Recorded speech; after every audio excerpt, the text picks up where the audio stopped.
अस्सलाम वालेकुम व्यूअर्स, आप देख रहे हैं कि पीके मैथ के ट्यूटोरियल्स जिसमें हम अस्सलाम वालेकुम व्यूअर्स, अभी हम थर्ड क्वेश्चन को सॉल्व करेंगे। तो थर्ड क्वेश्चन को लिखते हैं।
जी तो व्यूअर्स, ये हमारा है क्वेश्चन जिसमें उसने कुछ मैट्रिक्स गिवन है। हमने फाइंड करना है, प्रोडक्ट करना है, यानी ए बी का प्रोडक्ट फाइंड करना है और सी डी का प्रोडक्ट फाइंड करना है।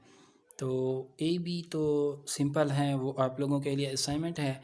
तो मैं सॉल्व करता हूँ। हमारे पास जो सेकंड पार्ट है सी डी को फाइंड करना है।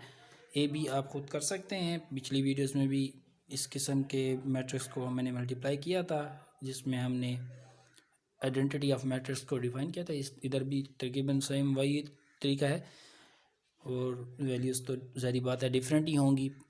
तो चलो सॉल्यूशन फाइंड करते हैं सी डी को।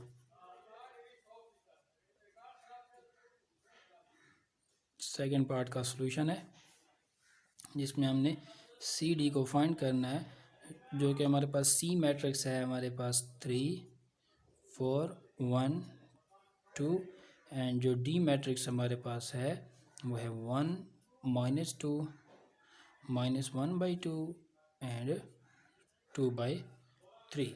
तो इनकी मल्टीप्लिकेशन परफॉर्म करनी है। मल्टीप्लिकेशन के लिए आपको एक छोटा सा ट्रिक बताई थी कि ये हेड वाले पार्ट को हेड वाले पार्ट के साथ और टेल वाले को टेल वाले के साथ मल्टीप्लाई करना होगा और दरमियान में प्लस होगा। तो जो सी डी का प्रोडक्ट हमारे पास इक्वल हो देगा 3 मल्टीप्लाई विद 1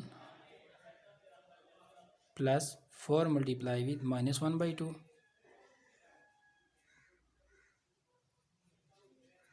इसके बाद 3 multiply with -2 plus 4 multiply with 2/3। इसी तरह ये वाली values 1 multiply with 1 plus 2 multiply with -1/2। इसी तरह 1 multiply with -2 plus 2 multiply with 2/3।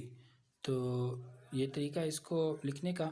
इसके बाद C D is equal to 3 1s are 3, 2 1s are 2 and 2 2s are 4 and 2 multiply with -1 minus का 2, तो ये -2 आ जाएगा। 3 2s are 6 लेकिन माइनस का 6 प्लस 4 2s are 8/3, तो ये 8/3 आ जाएगा। यहाँ पर 1 1 multiply with 1 and 2 2 cancel, 1 multiply with -1 यहाँ पर -1 आ जाएगा। और इसी तरह 1 multiply with -2 plus and 2 2s are 4 divided by 3। तो C D is equal to 3 plus -2, ये माइनस का 6 प्लस 8/3, ये plus minus minus 1 minus minus आ जाएगा और यहाँ पर -2 प्लस 4 डिवाइडेड बाय 3 है। और यहाँ पर हम C D is equal to आ जाएगा 3 -2 विच इज़ 1 और 6 प्लस 8/3 को हमने सॉल्व करना है। तो रफ पार्ट में करेंगे किस तरह, -6 प्लस 8/3 इनका हम एलसीएम लेंगे जो कि है 3 1 वाला टेबल 3 पर 3 टाइम्स जाता है तो 3 को मल्टीप्लाई करेंगे 6 के साथ, तो 6 3 ज़ार 18, लेकिन माइनस का 18 आएगा। प्लस 3 वाला टेबल 3 पर 1 टाइम जाता है तो 1 को मल्टीप्लाई करेंगे 8 के साथ, 1 8 ज़ार 8, तो ये माइनस का 18 प्लस का 8 है तो माइनस का 10 बचेगा डिवाइडेड बाई 3, तो यहाँ पर आएगा -10 डिवाइडेड बाई 3। इस तरह 1 - 1 इज़ 0, और फिर इसको हम सॉल्व करेंगे। -2 + 4/3, एलसीएम इनका 3 आ जाएगा। यहाँ पर 1 है, 1 3 पर 3 टाइम्स जाता है तो 3 को मल्टीप्लाई करेंगे 2 के साथ, 3 2 ज़ार 6, माइनस का 6 प्लस 1 टाइम जाता है, 1 4 ज़ार 4, -6 + 4, रिज़ल्ट हमारे पास होगा -2/3, तो ये हमारे पास -2/3 आ गया है। तो ये हमारा सी डी का प्रोडक्ट हमने फाइंड कर लिया है। ए बी का प्रोडक्ट आप लोगों के लिए असाइनमेंट है, वो आप लोगों ने खुद फाइंड करना है। मैं उम्मीद करता हूँ कि आप लोगों को क्वेश्चन नंबर 3 को सॉल्व करने का तरीका आ चुका होगा। मिलते हैं एक नई वीडियो में एक नए क्वेश्चन के साथ, तब तक के लिए खुदा हाफिज़।